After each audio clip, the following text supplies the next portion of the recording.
If it poured down rain all day on your next wedding day, would you be prepared for it? If not, check out today's video. After shooting a handful of rainy wedding days over the last couple years, in today's video, we're putting together our 6 tips for how to shoot a rainy wedding day. But before we jump into that, we want to introduce ourselves. I'm Hunter. And I'm Sarah. And we're Hunter and Sarah Photography, a husband and wife professional wedding photography team. We're also educators, and our goal is to help photographers to build strong foundations in both their businesses and their personal lives so that they can build profitable and sustainable photography businesses. Now, before we jump into this week's content, we want to make sure you know that last week we finished up our post-production secrets video series. So that series was all about what comes after the wedding, from getting the photos from our cameras to our computers all the way through the final gallery delivery. So if you missed that, go check that out. Also, if you aren't already a member, be sure to join our free Facebook community group, Mastering the Wedding Photography Biz with Hunter and Sarah. Okay, on to our rainy wedding day tips. So while very few of our couples dream of a rainy wedding day, It's like rain on your wedding day. it's one thing that even the best wedding photographer or wedding planner can't really control. Yeah. Here, where we are in Central Virginia, rainy wedding days are pretty rare, but they do happen. And if you photograph weddings long enough, you're bound to encounter them. So when you do, you need to be ready. So tip number 1, set expectations with your couple. If it looks like rain is inevitable, the best thing you can do is begin to set expectations with your couple. Just a couple weeks ago, we were preparing for a wedding at a local venue that features some 200-year-old ruins that are just absolutely gorgeous. And we know that our couple booked that venue primarily because of the beauty of the ruins, but it looked like rain was in the forecast. So we reached out to them and basically gave them 3 options for how we could run the day from a photographic standpoint if it did end up raining all day. So option number 1 was basically prioritize staying 100% dry and don't even bother going outside. We would basically try to find a suitable indoor location for portraits like you see here and pretty much just do our best with that. Option number 2 is to just embrace the rain fully after the ceremony. Go outside, get completely soaking wet and dirty, and go for, that notebook style kissing in the pouring rain shot.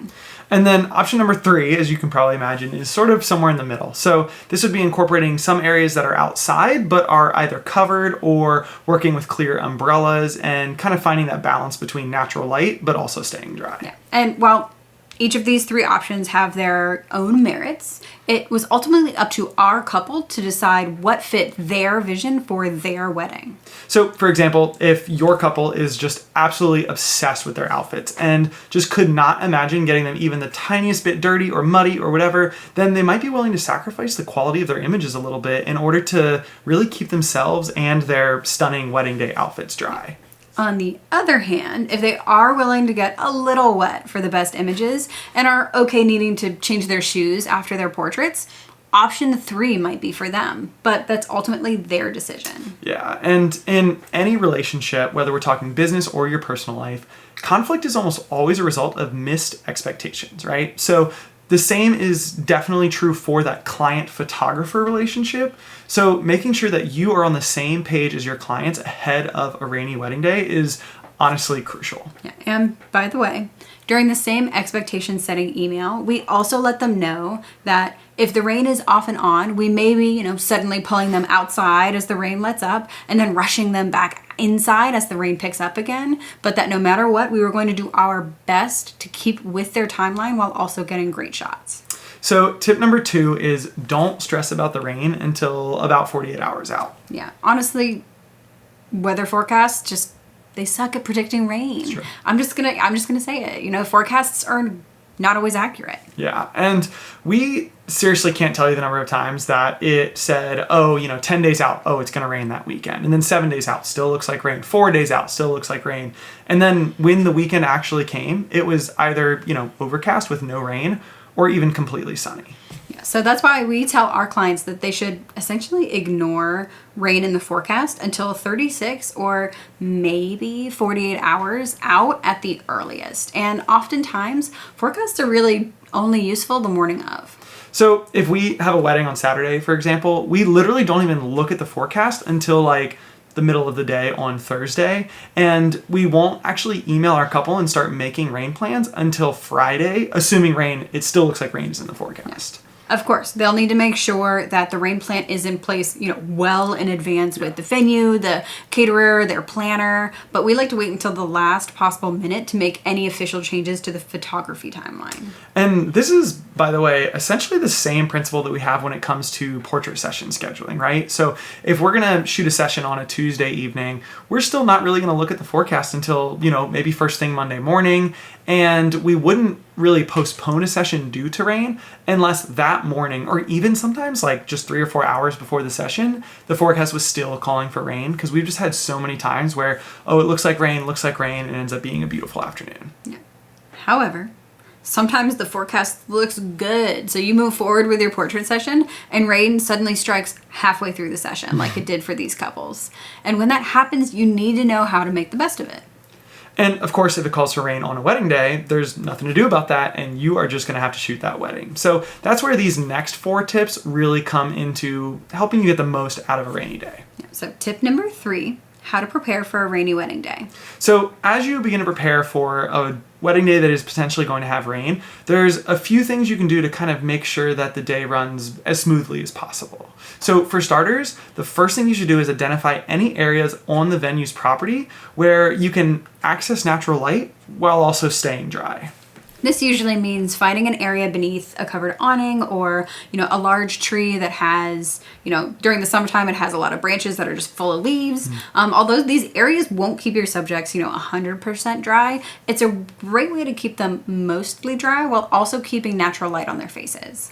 So if you check out this wedding party image from Liz and Mark's wedding day, this was several years ago, and if you look down at their feet, you can see that we put them pretty much right on the edge of where the awning above them was going to keep them dry to maximize the amount of natural light that was getting on their faces, but we also kept them dry without needing to use anything like umbrellas. Yeah, and if you've never been to the venue before, do some research online. Look at pictures of the venue on the venue's website. Look at past weddings that have been photographed there, and even use something like Google Street View if it's available to look for those large covered parts. And you should also figure out with your couple in advance what exactly the rain plan is for all of the non-portrait parts of the wedding day. So all the parts that you don't have any control over, right? So if the ceremony was supposed to be out on the lawn, is it going to be in the barn, the ballroom now? And what happens if the ceremony and the reception are now in the same space? What's going to happen during cocktail hour? And all of those other elements of the day, it's also important for you to know those well in advance. Yeah. Tip number 4, how to protect your photography equipment from the rain. So if you have been following along with our videos, you know that we talked about this exact subject back in part 9 of our Camera Bag Essentials video series in a video called Everything You Need to Know to Protect Your Camera Gear. Now, if you saw that video, you know that we use these incredible things called storm jacket rain covers to keep our cameras and our lenses dry, even in the most hardcore torrential downpours. Yeah. As you can see in these images, these are basically just tiny raincoats for your camera, and they work. They even come in multiple sizes depending on how big your lens is, and the link to both sizes is actually in the description below. And as you've seen in this video already, we also keep a handful of clear umbrellas on hand, both for us and for our couple. So they look pretty good in photos and are really a necessity if your couple goes for option number 3, which is the maybe get a little tiny bit wet, but mostly work outside. Because umbrellas are really the only way that you can A, move around freely outside of, some sort of covered awning, B, have natural light, and C, also stay mostly dry, right? So, but one thing to keep in mind is that even the biggest and best umbrella is really only going to cover it's really only going to keep kind of their top half dry if it's really raining hard. And of course, when both or one of your clients has to hold an umbrella, that does limit your posing pretty considerably. Yeah. We also recommend keeping a handful of towels, on hand throughout any raining day. Although the storm cover jackets work great, you'll still want to make sure you towel off your lens and camera anytime you come in from the rain to ensure that any stray raindrops aren't just sitting on your equipment for super long. And just keep in mind that these towels are liable to get trashed throughout the day, so whatever spare rags you have lying around the house is probably fine. Yeah, you never know what you're going to need to dry off on a wedding day. But tip number 5 is kind of similar, but how do you protect yourself from rain on a wedding day? Yeah, so if you've got a raincoat for for your gear, you should also have one for yourself. Wearing a pair of waterproof rain boots and heavy duty raincoat will make you much less miserable, especially if you're shooting in the rain for multiple hours. So back in the summer of 2020, we photographed Amanda and Victor's micro wedding during basically what was a hurricane that hit DC. And I ended up photographing all of the family photos from basically the middle of the rain. I was just standing with no cover above me, just getting absolutely drenched, so that Amanda and Victor and their families could stand with their bodies facing towards natural light while staying beneath the covered porch. Hunter was already soaked through, and we'll explain why in a moment. So he just gave up entirely on the umbrella rain jacket combo and just embraced the rain, resolving to just make sure that his camera stayed dry beneath the storm jacket cover. Now, the thing was, that was a summer thunderstorm or hurricane, so it was probably 85 or 90 degrees out. During the wedding a couple weeks ago, it was like 55 degrees Fahrenheit, which is very cold to be standing out in the rain. So on that wedding, as you saw in some of these earlier photos, we were very glad to have, a nice raincoat, some boots to keep ourselves, I guess, as dry as we could be, because it drizzled from the minute we got there all the way through the end of the ceremony, and we still did all the portraits and the ceremony, everything outdoors. Our couple went with option number 2 that weekend and said, I don't care how wet I get, I'm getting the ruins in the photo.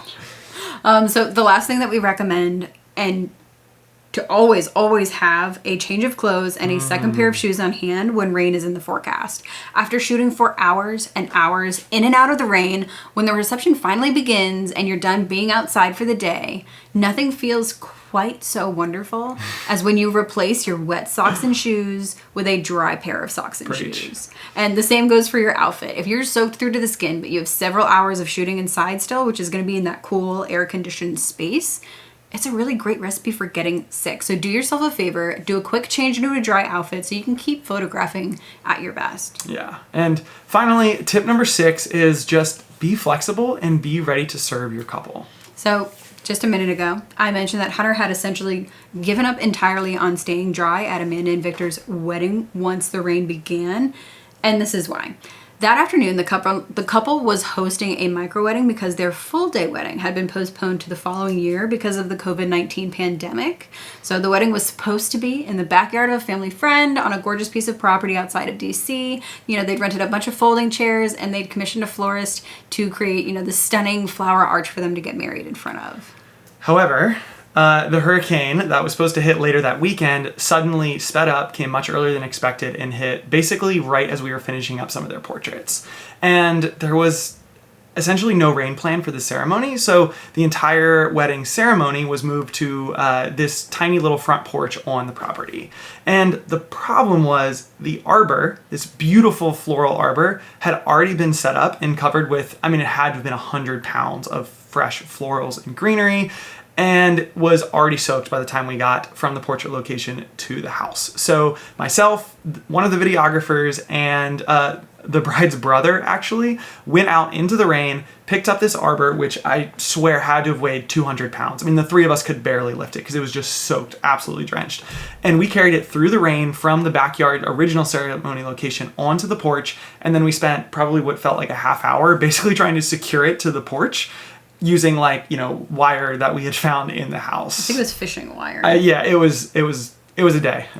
So that is just sometimes what's required of you on a rating wedding day. Yes, fundamentally, your job is to photograph your couple's wedding and produce high quality images of the day. But sometimes it really is those above and beyond moments that make the difference in your business. And I promise we don't tell that story to brag on ourselves, but because on the wedding day the following summer, Amanda and Victor could not stop raving about us and the way that we had served them on their elopement day. Yeah. So this is part of what Amanda had to say about our time with her and Victor across, their engagement session and their 2 wedding days.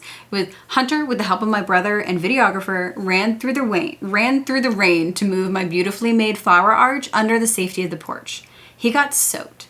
Sarah kept me calm and assured me that the pictures would still be beautiful, and they were stunning. Hunter and Sarah broke out their camera gear and stood in the rain to finish taking pictures. Hunter and Sarah will go above and beyond to make your wedding day everything it can be. And again, I'm saying this not to brag on us, but because this is a really important point to take away. We have more than 100 5-star reviews that read just like that. And it's honestly because we have built our business on loving and serving our couples. and that is all the more necessary on a rainy wedding day. But that is it for this week. Guys, thank you so much for watching this video. We really hope this has helped you feel a little bit more confident going into your next rainy wedding day. If you haven't already, we would really encourage you to join our Facebook community, Mastering the Wedding Photography Biz with Hunter and Sarah. In that group, we're building a free community of other photographers who are also building their photography businesses and helping each other out along the way. So we are off again next week, but we will be back on June 9th with our next video. And it's another sort of how-to guide that is related to a specific weather event on a wedding day, but you'll just have to like, subscribe, and turn on notifications to find out what it is. By the way, if you found this video helpful, if you have any questions, or if you'd like to add anything you feel like we missed, feel free to comment below. And the links to anything we mentioned is in the description. Thanks, guys.